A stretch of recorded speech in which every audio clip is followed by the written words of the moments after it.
Bonsoir à tous, Bonsoir. bienvenue. Donc, je suis Fabien Mauresmo, je suis directeur de centre chez Elis. Charlotte Venn, je travaille au sein de la direction des ressources humaines du groupe Elis. Notre métier, c'est de simplifier le quotidien de nos clients en leur permettant d'externaliser un certain nombre de services pour qu'eux puissent se recentrer sur leur cœur de métier. Ces différents services qu'on leur propose externaliser, c'est la location entretien de linge, par exemple, pour les hôtels, les restaurants ou les hôpitaux. C'est la location entretien des vêtements de travail, les fontaines à eau, les sanitaires et toutes sortes de services hygiène et bien-être. Vous avez déjà sûrement croisé un camion Elis. Si ce n'est pas le cas, dès demain, vous verrez que vous en croiserez régulièrement.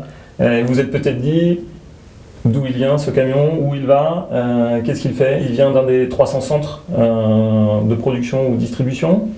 Il va chez l'un de nos 240 000 clients. Il est conduit par un de nos 21 000 collaborateurs et donc qui va effectuer chez nos clients un des services que je vous ai cités. On a une politique de recrutement assez ambitieuse pour pouvoir soutenir le développement du groupe. Elis, c'est à peu près 1700 recrutements par an, dont 200 recrutements de cadres uniquement pour le périmètre France en 2015. Sur l'année 2016, on est parti à peu près sur des chiffres similaires. Donc des recrutements sur des métiers très variés qui sont le reflet des métiers que l'on peut trouver au quotidien dans l'entreprise. Donc tout d'abord, les métiers opérationnels. Donc, on vous parlait de métiers liés à la vente, au développement commercial. On a également un certain nombre de métiers et de postes à pourvoir sur des sujets liés à la logistique et au transport.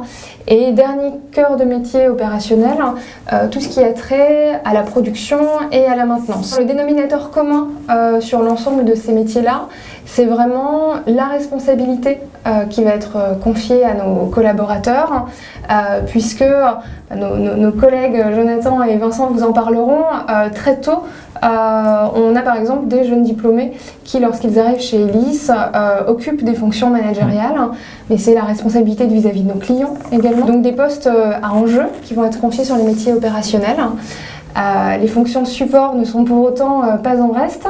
Nous avons effectivement notre siège basé dans le 92 qui recoupe la plupart de nos fonctions support, donc des métiers liés aux finances, au RH, à l'informatique, aux achats, à la supply chain, etc.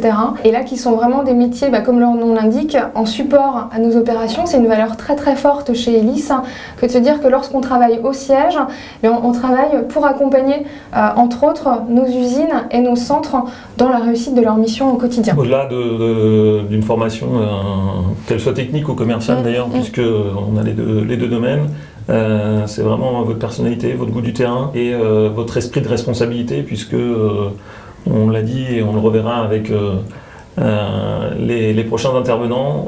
Elis n'hésite pas à confier très tôt des responsabilités à ces jeunes cadres d'un point de vue développement personnel. Bonjour à tous. Je me présente, Jonathan, j'ai 25 ans et je suis responsable adjoint de production sur le site de Paris-Ouest à Nanterre. Vincent, 29 ans, ravi d'être sur le plateau. Je suis responsable du développement commercial depuis 2 ans et demi chez Elis. Travaillez-vous beaucoup en équipe? Quelles sont vos responsabilités au sein de l'entreprise? Le management de proximité, c'est très clairement la clé. Parce que sans ces équipes, on n'arrive à rien. C'est important de conférer des responsabilités à ses collaborateurs, de les motiver, de les impliquer dans le process pour les faire évoluer, les faire grandir. Parce que le côté social et le côté humain, finalement, chez Elis est très très important. Évidemment qu'on travaille en équipe. Après, on travaille aussi en transverse, donc avec différents services. Par exemple, avec Vincent, quand il va y avoir des demandes clients, des demandes un peu particulières, sur des surcommandes, sur un conditionnement qui va changer, par exemple, et voilà, on va se tenir au courant au quotidien, on va savoir au téléphone plusieurs fois par jour. Commentaire de la part de Dora. Peut-on changer de métier facilement? Proposez-vous des trajectoires de carrière aux jeunes? Le meilleur moyen d'y répondre, je pense que c'est nous deux, c'est nos exemples. Moi, pour ma part, au bout de 2 ans, j'ai réussi à changer de métier. Facilement, oui, en fait, ils l'ont évoqué aussi un petit peu dans la première partie. Déjà, il faut en avoir envie, il faut aussi avoir un peu de courage et se dire, bon bah voilà, je vais assumer ses responsabilités. C'est plus facile en étant disponible et en étant amené à pouvoir bouger. Les avantages, c'est l'autonomie parce que on est amené à prendre des décisions au quotidien, on est amené à piloter son chiffre d'affaires, à manager ses équipes et on nous fait confiance. Donc c'est plutôt la plus-value du poste. Après, en termes d'inconvénients, il y en a pas forcément. Il y a beaucoup de charges de boulot, mais il faut y aller. Bonjour à tous. Je m'appelle Léa. Je suis rentrée dans le groupe il y a maintenant bientôt 4 ans.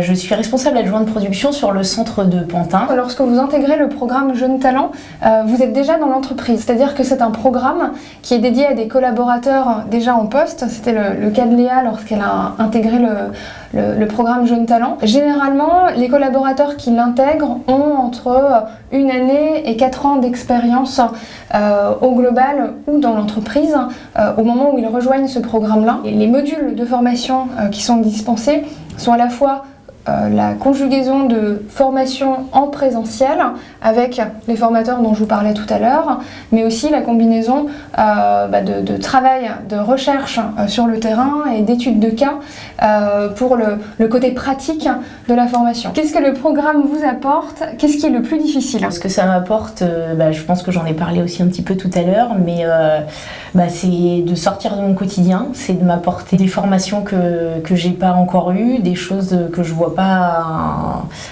dans mon travail de tous les jours, et puis même depuis les 4 ans que j'ai passé chez Elis, qui sont des formations plus axées métier, là c'est vraiment très généralisé, donc en fait ça permet d'ouvrir un petit peu son esprit, sa perspective pour demain. Ça me permet aussi de croiser des personnes que j'aurais pas croisées tant en vertical avec mes collègues que des directeurs de centre avec qui il faut travailler pour les projets à rendre sur les différentes étapes du programme. Donc c'est quand même très très important en termes d'apport. Et qu'est-ce qui est le plus difficile? C'est de pouvoir gérer et son temps de travail et le temps de formation. Quand on est sur le terrain, on n'est pas forcément dans nos ateliers à travailler avec nos opérateurs, donc il faut trouver ce juste milieu entre l'investissement pour le programme qui est quand même assez important et puis ne pas délaisser non plus notre métier à côté.